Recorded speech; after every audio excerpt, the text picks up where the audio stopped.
How exactly do microwaves work?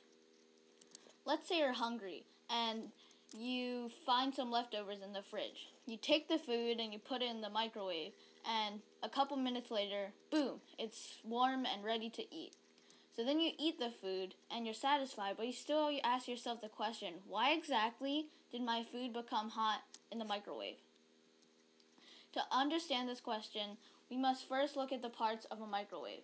Inside the microwave, there's this thing called the magnetron, probably the most important part.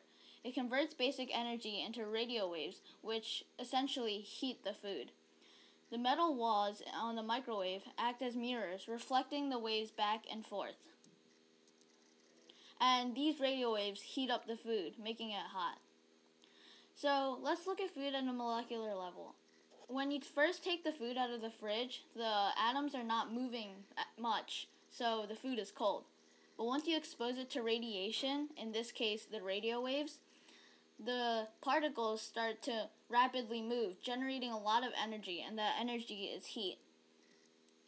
Now you can go enjoy your nice bowl of hot microwave food.